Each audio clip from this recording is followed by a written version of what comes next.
नमस्कार, राम राम।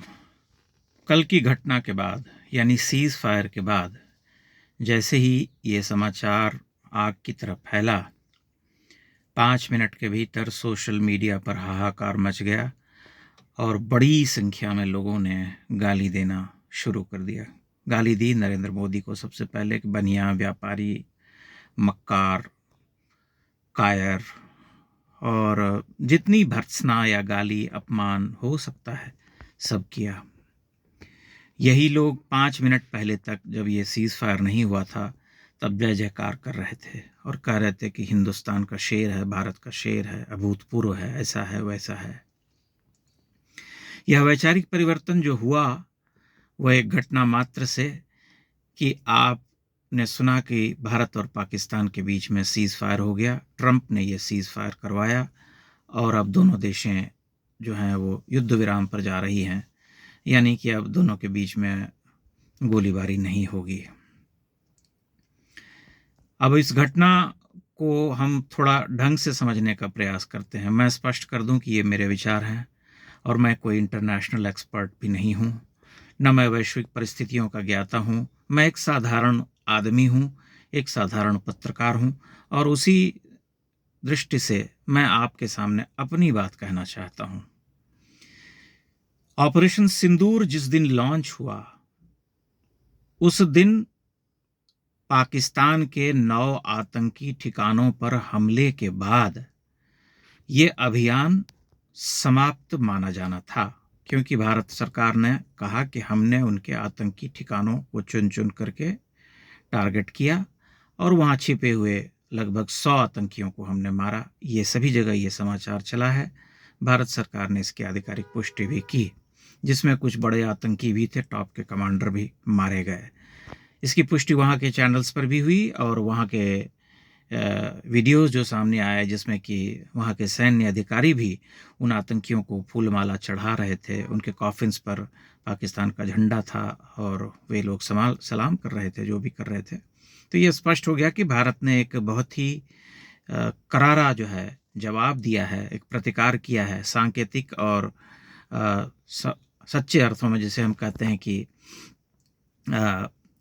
व्यावहारिक भी, कि भाई तुमने अगर हमला ये करवाया और निरीह मासूम लोगों को मारा तो जिन आतंकियों ने मारा उनके ही सगे साथी संबंधियों को हम दंडित करेंगे, उनके ठिकानों को नष्ट करेंगे। ये अभियान उसी दिन समाप्त माना जाना था। लेकिन जब पाकिस्तान ने रिटेलिएट किया और सीमा पर फायरिंग शुरू की, भारत में ड्रोन्स भेजे, तब वह मामला जो है थोड़ा आगे बढ़ा और आगे बढ़ा तो आपने भारत की सैन्य शक्ति भी देखा, आप परिचित हुए। हम सभी पहली बार इस तरह की सैन्य शक्ति से परिचित हुए जिसमें पाकिस्तान के एयरफोर्स और पाकिस्तान की जो वायुसेना थी, वायुसेना का जो भी उसका बल था उसे लगभग पूरी तरह से निष्क्रिय कर दिया। ऐसा इससे पहले कभी नहीं हुआ था कि पाकिस्तान की तरफ से इतने ड्रोन्स भेजे गए हों, मिसाइल और विमान, लेकिन सब के सब भारत में घुस नहीं पाए। कोई भी भारत में नहीं घुस पाया और सबको हवा में ही मार करके समाप्त कर दिया गया। यह एक अभूतपूर्व था। भारतीय रक्षा तंत्र ने दुनिया के सामने एक उदाहरण पेश किया। लेकिन बात सिर्फ यहीं तक नहीं थी, बात यह भी थी कि भारत ने पाकिस्तान के कई शहरों में घुस करके वहाँ के एयरबेस को समाप्त किया, डिफेंस सिस्टम को बर्बाद किया, पोर्ट पर हमले किए और पाकिस्तान को एक मर्मांतक चोट पहुंचाई जो उसकी कल्पना से परे बात थी। तब हमारे भीतर की महत्वाकांक्षा जागी और हमने कहा कि अब तो पाकिस्तान को हथिया लो। लेकिन क्या यह संभव था? इतनी सरलता से संभव था? क्या हमने युद्ध का नोटिफिकेशन जारी किया था? क्या युद्ध की औपचारिक घोषणा की गई थी? जब युद्ध की औपचारिक घोषणा नहीं की गई थी तब क्या हम किसी देश के ऊपर चढ़ सकते हैं? अगर हम पाकिस्तान के ऊपर चढ़ जाते, जो कि एक संप्रभु राष्ट्र है, जैसी भी परिस्थितियों में है, तो क्या वैश्विक परिस्थितियां समान रह पाती? क्या विश्व में इसका प्रतिरोध नहीं होता, इसका प्रतिकार नहीं होता? क्या विश्व में भारत के सामने आर्थिक समस्याएं खड़ी करने की पहल नहीं की जाती? बहुत सारे प्रश्न हैं जिनके उत्तर अभी मिलने बाकी हैं। लेकिन आप सोचिए कि जब युद्ध की औपचारिक आधिकारिक घोषणा नहीं हुई, तब आप किसी देश पर हमला करके उसे कब्जाने का प्रयास कैसे कर सकते हैं? मोदी ने जो किया, जो भी किया, भारत की सेना ने जो भी किया, वह सांकेतिक था और पाकिस्तान को यह बताया गया कि तुम्हारे आतंकी हमलों पर ऐसा ही किया जाएगा। अब आपने जी भर के गालियां दी अपने राष्ट्र प्रमुख को, और इसी तरह से आप जो नैरेटिव चलाते हैं अपने नेता के प्रति, उस नैरेटिव में आप वामपंथियों और मोदी विरोधियों के सामने हारते हैं, क्योंकि आप क्षणे रुष्टा क्षणे तुष्टा हैं। मतलब यह कि आपको कोई प्रसन्न नहीं कर सकता। आज आप मोदी के लिए वाह वाह करेंगे, अगले दिन आप गाली देंगे, क्योंकि आपको 1% अपने नायक पर विश्वास नहीं, आपका विश्वास हिला हुआ है। लेकिन 10-12 वर्ष का जो ये शासनकाल है, इस पर अगर ध्यान से हमने विचार किया होता, देखा होता, तो हम कृतज्ञ रहे होते बहुत अर्थों में। अब पाकिस्तान जो है एक एक ऐसा देश है जिसे देश कहना ठीक नहीं होगा, एक रोग स्टेट है, और वह अपनी नियति को प्राप्त होगा। हमें थोड़ा धीरज रखना चाहिए। हम सब कुछ अपने हिसाब से जो करवाना चाहते हैं वह होता नहीं है। वह देवताओं के साथ भी नहीं हुआ है, तो मनुष्यों के साथ कैसे हो सकता है? वो वाल्मीकि रामायण में एक प्रसंग आता है जिसमें भगवान राम वन में भरत से कहते हैं, जो उनको मनाने के लिए आए हैं, वो कहते हैं कि नात्मनः कामकारो हि पुरुषोयमनीश्वरः इतश्चेतरतश्चैनम कृतान्तः परिकर्षति, कि मैं एक जीव हूँ, ईश्वर नहीं। और जीव जो होता है वह काल से विद्ध होता है, काल उसे जिधर खींचता है वह उधर ही चला जाता है। अब आप समझिए कि जैसी भी विधि की रचना है उसी के हिसाब से यह संसार चलेगा और अपनी नियति को प्राप्त करेगा। पाकिस्तान पर मेरा यह मानना है कि मैंने कल भी यह लिखा था कि पाकिस्तान का जो कमीनापन है उस पर मुझे अटूट विश्वास है। वह देश आपको बहुत जल्दी अवसर देगा, और जब अवसर देगा तब पीछे पलट करके देखने के लिए कुछ नहीं होगा, और अंतर्राष्ट्रीय समुदाय के पास भी कहने के लिए या रोकने के लिए कोई तर्क नहीं होगा, क्योंकि तब तक वही होगा कि 99 और 100 गलतियां शिशुपाल की तरह भारत माफ कर चुका होगा, और उसके बाद सिर्फ सुदर्शन चक्र ही चलेगा। यह तय है, यही होना चाहिए, यही होगा।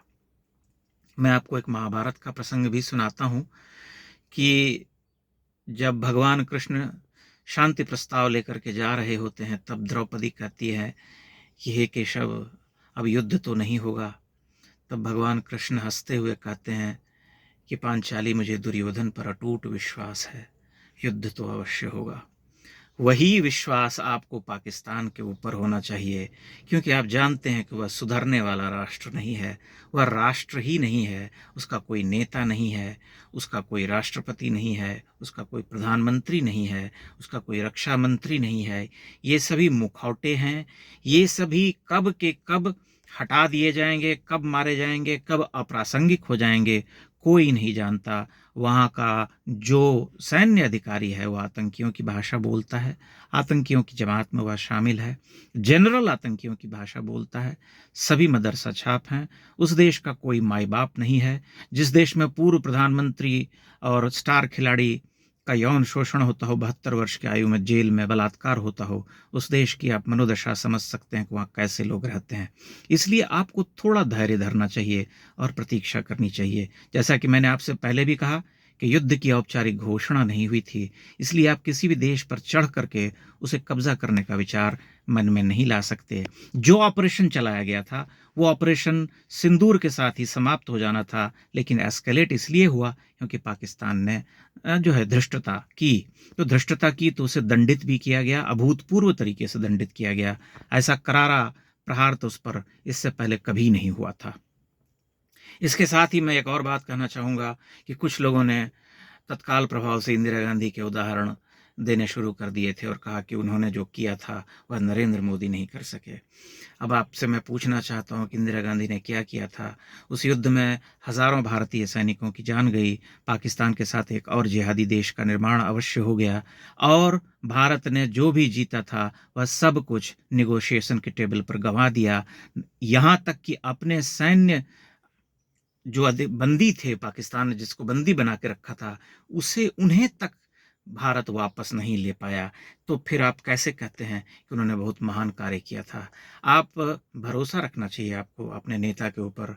आप एक बार पलट करके देखिए कि इस व्यक्ति ने क्या-क्या काम किए हैं, और आप देखिए कि जो परिस्थिति थी अभी, उसमें मोदी ने जो जवाब दिया, क्या उससे बेहतर जवाब कुछ और हो सकता था? आप देश पर कब्ज़ा करने की बात ना करें, वह इतना आसान नहीं होता है। उसके आगे-पीछे बहुत नफ़ा-नुकसान, बहुत तरह की रणनीतियाँ, बहुत तरह के दबाव हो सकते हैं अंतर्राष्ट्रीय। इसलिए आप धैर्य रखिए कि आपके सामने जो देश बैठा है, वह आपको बहुत जल्दी अवसर देगा, और नियति है कि वह 1 आध वर्ष में समाप्त हो जाएगा, वह चारों तरफ से घिर चुका है। बहुत-बहुत धन्यवाद। प्रणाम।